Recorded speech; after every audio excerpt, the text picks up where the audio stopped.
Hey everyone, and welcome to Developer Team. My name is Jonathan Cottrell, and in today's episode, I answer a question from listener Patrick about the Developer Career Roadmap.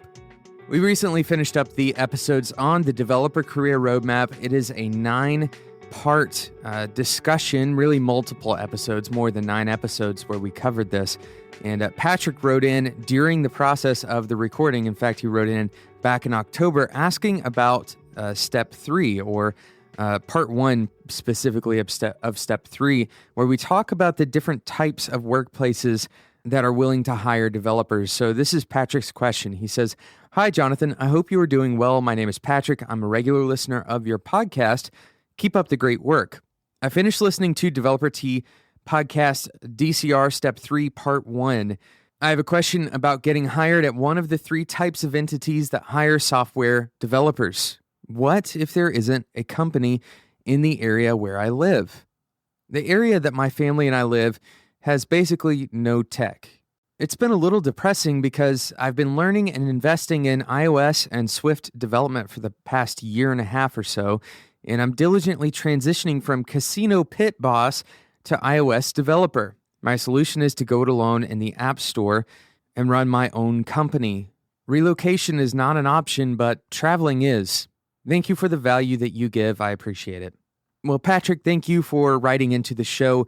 The show exists for people just like you, and I'm so glad that you asked this question because I think quite a few people probably have this question, especially if they are new to development. You know, we talk about the types of companies that you should be looking at to work for as a developer. Patrick mentioned the Step 3 in the Developer Career Roadmap. This is the start the learning cycle step. And then in the next step, we talk about gaining an internship. Now, I recommend going into the workforce, starting with an internship so that you can learn from other developers. And Patrick has started this learning process on his own, and really he's probably looking now to transition to a full-time position, hopefully as a junior level developer, most likely. And he's saying he can't find anybody local that actually would want to hire an iOS developer. Now, if you haven't listened to the Developer Career Roadmap, the 3 types of companies who will hire developers, number 1 is technology-forward product companies. You're likely to have deeper expertise in a specific area and will likely be working with lots of other developers with specific expertises. So in this case, Patrick, this would be a company like a product company where they actually have a technology product that you work on regularly. It would be one thing that you work on, or just a handful of things that you work on for an extended period of time. You're not going to be doing, client type work. This is going to be product work. The second type of company is a non-technology forward company. Here, you're likely going to be a generalist who is called to solve pretty much any kind of problem dealing with technology, but more specifically dealing with some kind of developed technology, some kind of code that has been written for that company. These companies, generally, they have a technology product that somehow supports their primary products. Maybe it's an information product or something like that. That's a non-technology forward product style company. And number 3 is a consultancy. And so far, this is what Patrick has been doing. These are the freelance or agency style models. In this kind of job, you're going to be working with a limited number of other developers. You will probably be working with designers and also with product owners, project managers, that kind of thing. That's what you work in a consultancy most of the time, unless your consultancy is 100% for tech. And then you're probably going to be working with other consultancies that fill in the gaps. For example, a design consultancy. Patrick, I have a few thoughts for you. Before we jump into those thoughts, I want to give you kind of a preface. Number 1, I think that you may be surprised how many people would be interested in hiring a developer, but you may have carved out a niche that is a little bit too small. More specifically, not everybody needs iOS developers, but if you also had the expertise to, for example, manage some kind of server code or perhaps mobile websites, that kind of thing, then you're probably going to find more possible hiring options that are actually local in-person companies. But I want to share some more thoughts with you right after we talk about today's sponsor, Dolby. We've mentioned a handful of technologies in today's episode. Patrick is building things with iOS. I work with web technology most of the time. Some of you may be working with Android. Some of you may be working with native Mac applications or Windows applications or Linux applications. And for all of these things, well, most of these things, people are the final users, the end user. And today's end users want better audio. In fact, 90% of digital device users, that's people who own computers or phones or TVs or digital devices, they rank sound quality as important across the digital entertainment ecosystem. This means not just when they're watching TV, but also when they are using their phone or using their laptop. Now, improving your app or service's audio doesn't mean you need better audio assets necessarily. You probably need a better audio codec to be sure that your users are hearing all of the nuances in the audio assets that you have. Dolby Digital Plus will give you better dialogue, better clarity, and will allow you to deliver a multi-channel experience to your projects. Asset encoding is easily accomplished with tools that you're already using for your audio assets, like Adobe Audition, or of course, you can use Dolby's dedicated developer online encoding utility. And video is even easier. Encoding.com's Vidly service, that's vid.ly, automatically creates versions of your video with Dolby Digital Plus audio for delivery to iPhone, iPad, macOS Sierra, and tvOS devices, all from one upload, a single upload, and you get all of those versions. You can visit spec.fm/Dolby to learn how to leverage Dolby Digital Plus in your iOS and HTML5 projects. Thanks again to Dolby for sponsoring Developer Tea. So Patrick, we have a few answers for you. The first thing that we need to address is the idea of working alone or working in a freelance environment. In the Developer Career Roadmap, I say very explicitly that I believe that it's important that developers work in a company atmosphere, more specifically work with other people and preferably other developers for the first part of their career. And I have many reasons for this. Most of them are because you're going to make much bigger strides. You're going to be much more likely to stay in the industry rather than dropping out of the industry. You're going to be able to learn much quicker. You're going to be able to learn from the mistakes of others. You're going to have the opportunity to have mentors and perhaps to offer yourself as a mentor. So there are a lot of benefits to starting out in that company atmosphere. Obviously, one of the best things about development is the idea of autonomy, the idea that you can go and start your own thing and create value in the world simply because you know how to put these things together. You know how to write code, you know how to solve problems with that code, and that's an amazing opportunity that we don't want to, undercut on this show. But I do believe that the human aspect of having a job first with other people heavily involved is very important. Now, it is possible to accomplish that with your own company, but it's going to be significantly harder when you're starting a company from scratch and you don't really have any clients, you don't really have any business connections in order to actually do that.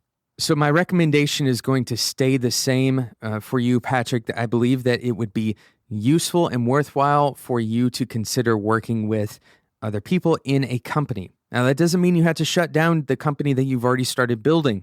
In fact, you can keep that entirely open. You can continue working with it on the side, assuming that you don't sign an agreement of exclusivity with your other employer.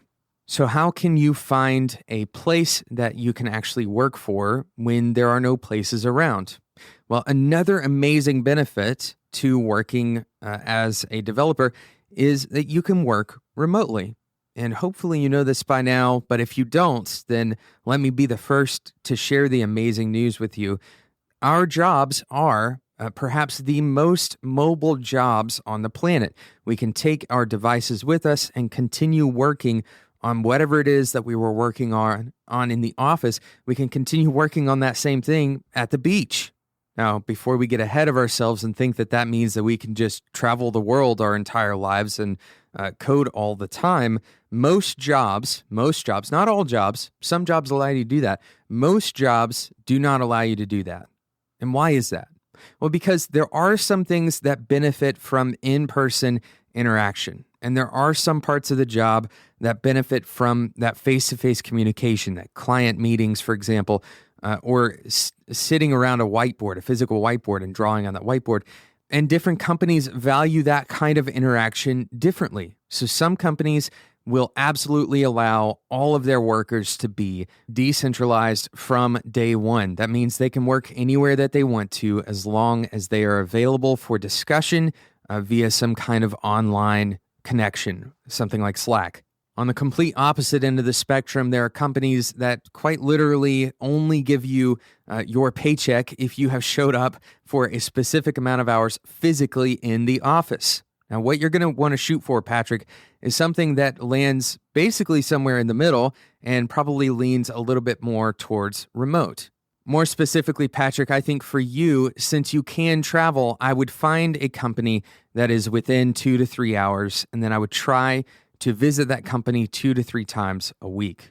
I don't think that commuting 2 to 3 hours every single day is a worthwhile use of your time. I think there are much better things that you can do with your time, and I think that your employer would agree with that. But if it's possible, for example, to go and spend Monday and Tuesday in the office with the company that you're working for, and then work remotely Wednesday, Thursday, and Friday, that is significantly different from working remotely Monday through Friday. In fact, we have some people who do that exact kind of structure at Whiteboard. Patrick, I would also challenge you to think about why it is that relocation isn't an option. Now, it may be quite literal that relocation is absolutely not an option for you for some unrelated reason to your job. But if relocation is not an option because of money currently, then consider the future of your career and how that may eventually change. For example, if you get a job with a company that allows you to work remote for now, consider in the future if that means that you will be enabled to move closer to that company. I highly recommend against long commutes. People get burnt out very quickly on long commutes. And if we all look back to step 1 in the developer career roadmap, it is budget your time. And if a large chunk of your time is thrown into driving or sitting on a bus, if a large chunk of your time is basically hidden away from you, you can't use it in any meaningful way, then you're going to constrain your budget even further. So the key takeaways for you, Patrick, specifically, number 1, I still recommend that you find a company to work with where you can collaborate with other developers, other designers. There are many reasons why I think this is valuable.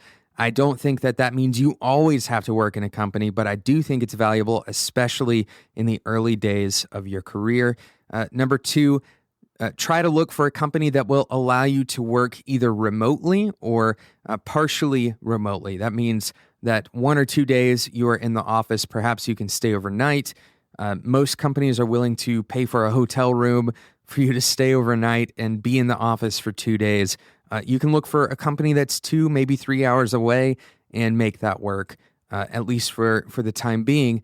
And finally, number 3, start looking at your long-term plans and considering if and when you may be able to relocate, but also consider if you don't want to relocate, if you actually don't want to leave the place that you're currently in. That is a perfectly fine reason to stay where you are. You just have to understand that there are going to be, different work scenarios for every place you choose to live. And finding the right company is half the battle. The other half is finding the right rhythm. Patrick, thank you so much for sending in your question. I hope that this information, this perspective is helpful to you. And I hope that you continue to use the Developer Career Roadmap as a guideline, a way of viewing your career, a lens to view your career through. Thank you so much for writing in. Thank you again to today's sponsor, Dolby. Remember, your simple stereo audio is not enough anymore. Go and check out what Dolby can do for you. spec.fm/Dolby. Thank you so much for listening. Remember, this week we will be taking 2 days off to celebrate Thanksgiving here in the United States. So you won't hear another new episode this week. We might do a replay, but there will be a new episode of Developer Tea next week. Thanks so much for listening, and until next time, enjoy your tea.